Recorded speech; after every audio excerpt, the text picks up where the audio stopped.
vais raconter ma rencontre avec Johnny. Donc nous sommes en juillet 94 à Ramatuelle. Et puis on allait souvent avec Béatrice un établissement qui s'appelait le Tropicana. C'est des paillotes. C'est des paillotes, sachant qu'à Saint-Tropez, vous avez l'extrême gauche et l'extrême droite. Je parle géographiquement, hein, entendons-nous bien. Et au milieu, on n'y allait pas trop, mais gauche et droite, c'était bien. En plus, il y avait la radio Saint-Tropez, animée souvent par Jean Sarus, et il venait des vedettes, etc. Et là, non, là, ce jour-là, il n'y avait pas d'émission de radio. Et donc, ça faisait 3 ou 4 ans qu'on avait rencontré Eddie Mitchell, très gentil, on avait rencontré Carlos, on avait rencontré Enrico Macias, bon, tous très gentils, des contacts, en short. Bon, on faisait les photos, puis après on partait. Et on avait vu aussi une émission avec, au début, Patrick Sébastien, Paul Prébois, bon, ça c'était plutôt Radio Monte Carlo, c'était Radio Monte Carlo. Donc on avait trouvé un endroit sympa, on y est retourné plusieurs fois. Je suis désolé, mais je suis obligé de le lire parce que bon, ma mémoire me fait défaut. Donc on va à un établissement donc, que je disais qui s'appelle le Tropicana, on était potes avec les patrons et tout.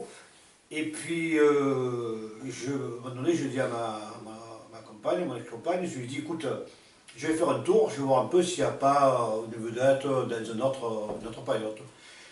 Et puis je fais la dernière paillote, comme je dis, à l'extrême droite, ce coup-ci.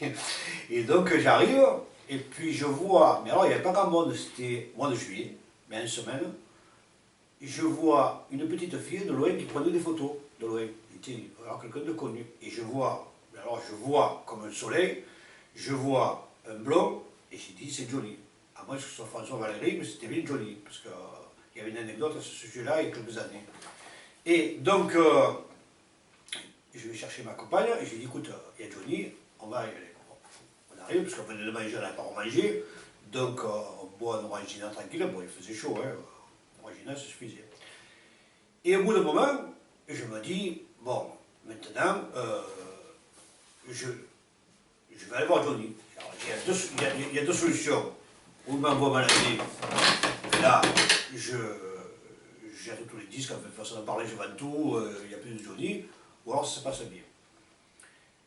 Et je me suis dit, je vais prendre un angle différent. Mais tu le sais très bien, Thierry, quand on est en face notre idole Johnny, la plupart des gens, ils ne savent pas quoi dire. Voilà, ils ne savent pas quoi dire, on parle de moyens.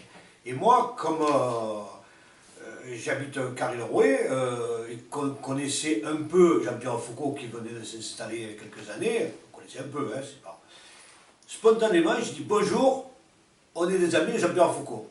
Et Johnny qui était assis avec des mecs qui n'étaient pas envahissants, qui étaient sympas, tout ça. Johnny, c'est là que j'ai vu qu'il avait un instinct et qu'il était très intelligent. Qu'il a été beaucoup décrié pour ça, parce que bon, moi ça m'arrive aussi quand je ne suis pas à l'aise devant les personnes, ou quand j'étais en activité, tu n'es pas à l'aise avec les personnes, tu n'as pas envie de parler, tu vois, bon, bref, enfin, tu es gêné pour parler.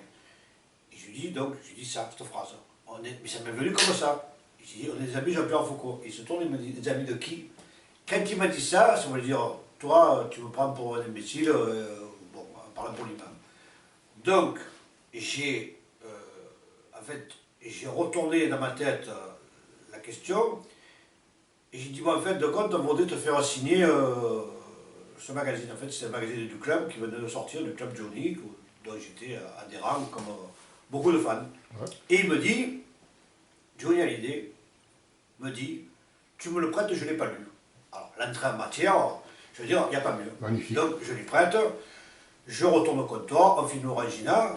Alors, bien sûr, on discute, je dis, t'as vu, bon, ça, il a l'air sympa, tu vois.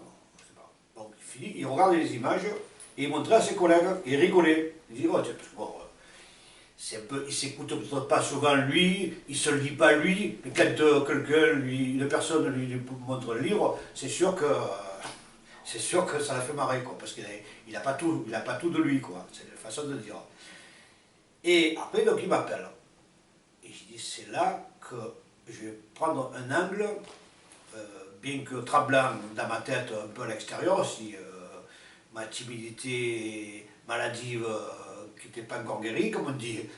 Donc j'arrive et je lui dis, voilà, nous, on aime bien ta musique, comme les gens, comme les Rolling Stones, et puis il y avait l'homme Christ, son ami, ancien beau-père, on peut dire, hein, bon, voilà, et qui me dit, l'homme Christ, il dit, mais quelle musique il aime? Et bien, je dis, ben, sa musique, mais moi, je n'ai pas capté, tu sais, comme tu pris sur le truc, et l'homme Christ, il dit, mais c'est la musique qu'il aime, elle vient de là. Voilà, donc c'était des potes. Et alors, il y a un truc important, l'établissement où on était, qu'il faut quand même faire une parenthèse, c'est que le patron, c'était l'héritier, mais l'héritier par papier, quoi, je veux dire, c'est pas son fils, de la tante tropézienne. Et donc, et sa femme, donc, on a pu dire que c'était des gens hautains qui disaient, oh, bon, n'en mettez pas Johnny, non, non, non, très sympa, etc. Et pendant que je parlais à Johnny, moi, il disait à ma compagne, enfin la patronne, disait à ma compagne, qui s'appelait Vanda, très très gentille, elle me disait, elle lui disait, mais il a l'air de bien le connaître, il lui parlait, et Johnny me répondait.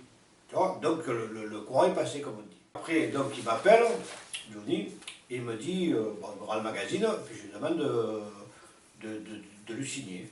Et donc, on parle de choses et d'autres, on parle que, ben, j'ai dit, voilà, nous on est de Bandol, parce que bon, j'avais que j'avais de la famille à Bandol, il me dit, mais Bandol c'est bien. Et effectivement, ça, il racontait pas de bêtises, parce que moi j'étais un photographe qui m'avait donné des photos où il était à la plage quand il était plus jeune, etc. Donc des photos de Bandol, et ce qui paraît qu'il allait souvent à Bandol. Et je dis, mais c'est trompé aussi, il me dit, bon, c'est trompé, il me dit, c'est bien, mais Saint-Tropez, c'est bien l'hiver. Donc je lui ai dit, on est des fidèles clients, puisque bon, nous, on est plus ou moins de Marseille, de ton ami Robert Lenoir, c'est-à-dire le restaurant Le Mas. Et c'est vrai que pendant des années, après les concerts de Johnny, on allait manger là, on sortait à 6 h du matin, bon, c'était une bonne époque. Et il me dit, alors là c'est du Johnny tout court, c'est du Johnny qu'on voit dans les imitateurs à la limite. Et il se retourne et il me dit, comment il va Norbert Robert. Donc tu vois, là c'est lui. Bon bref, sans commentaire. Et après j'ai dit, je connais aussi ton ex-guitariste, Claude Jaoui, qui était qui avait un bar à côté de l'évêché, l'Atlantide, voilà, l'Atlantide, et qui m'avait expliqué que Johnny régulièrement allait le voir depuis toutes ces années. D'ailleurs il y avait une photo. Moi, je suis allé en 98 avec Nono. Et Johnny en 92, donc il allait le voir, boire l'apéritif avant un concert, etc. Donc, Claude Jaoui m'avait dit, c'est vraiment un bon mec, seulement le show business, il faut apprendre à boire, à se battre, tout ça. Une fois, on s'était battu avec des pilotes de Formule 1, il m'a dit, c'est moi, j'ai mon bar tranquille, enfin, tranquille, c'est beaucoup dire, mais bon, là, il était dans son élément, il jouait toujours de la guitare, pour ses amis, plutôt jazz, mais c'était un très bon guitariste, Claude Jaoui. Très très bon souvenir avec ce monsieur. Et tu sais, bon, à l'époque il avait la villa à Lorada, et tu sais, nous, on vient devant ta maison, on prend une photo, on s'en va. Voilà, on n'est pas envahissant. Il me dit, mais tu te rends compte, il me dit, j'ai vu des gens, ils se promenaient dans mon jardin. Johnny Hallyday, il me dit ça à moi. Et moi qui je suis. Donc ça c'est quand même intéressant de le dire, tu vois, puisque quand même je parle à l'artiste Johnny Hallyday, je dis bon ben tu sais on a les places pour Bercy, donc c'était Bercy 95, il me répond ouais ben c'est dans un an, tu vois, alors dire bon je suis en vacances, tu vois, mais gentiment, toujours gentiment. Et il fallait que je mette aussi en valeur, bon malheureusement la discographie de Long Christ, je la connaissais pas bien, je savais qu'il avait été chanteur, mais je n'avais pas trop, maintenant j'ai un peu des trucs de Long Christ, mais à cette époque-là j'avais pas trop de vinyle, tout ça, de Long Christ. Et je savais qu'il était collectionneur de soldats de plomb. Ça, je le savais. Il était devenu antiquaire après, etc. Et donc, pour le mettre en valeur, je lui dis, bon, ben, moi, entre autres, comme passion, puisqu'on parlait de tout, hein, je collectionne les soldats de plomb. Et Johnny, il se retourne vers moi, c'est là qu'il est intelligent. Il me dit, quelle époque? Johnny Hallyday me demande à moi quelle époque je collectionne. Alors, je ne te dis pas le nombre de soldats que j'ai, j'en ai pas beaucoup. Hein. J'en ai pas du tout beaucoup. Et je lui réponds spontanément, napoléonienne. Et il me dit lui aussi, en parlant de l'homme Christ. Mais ça, tu vois, donc là, vraiment, c'était la confiance totale. Tu vois. Donc, comme on n'est pas trop envahissant, il fallait le prouver. Je lui ai dit, bon, écoute, on peut faire une photo. Il y en avait un systématique, tu sais, comme avant. Bon, tu vas voir pourquoi je te dis ça. Et donc, il appelle un de ses collègues, parce qu'il fallait qu'il soit sur la photo. Il dit, bon, fais une photo. Et il a pu faire une photo. Et Johnny, il dit, refaisons une autre. Et le mec, je ne dirais pas de nom, il rappuie. Et Johnny a l'idée, encore une fois, qu'on dit qu'il est baisse, etc. Il dit, non, mais il faut réarmer. Voilà, c'est Johnny a l'idée qu'elle dit qu'il fallait réarmer. Ah oui. Donc, ils ont fait une deuxième photo. Donc, là-dessus, on est parti, ils sont restés au restaurant un petit moment, nous on était allés au bar Orangina, et bien sûr la patronne, alors qu'elle avait vu des tas d'artistes, elle me dit, ah mais Johnny il est sympa, tout ça, etc. Ça fait longtemps que vous le connaissez. Ah mais je dis non, pas du tout, tout ça. Il va y avoir une suite à ça, que je vais dire dans la prochaine vidéo.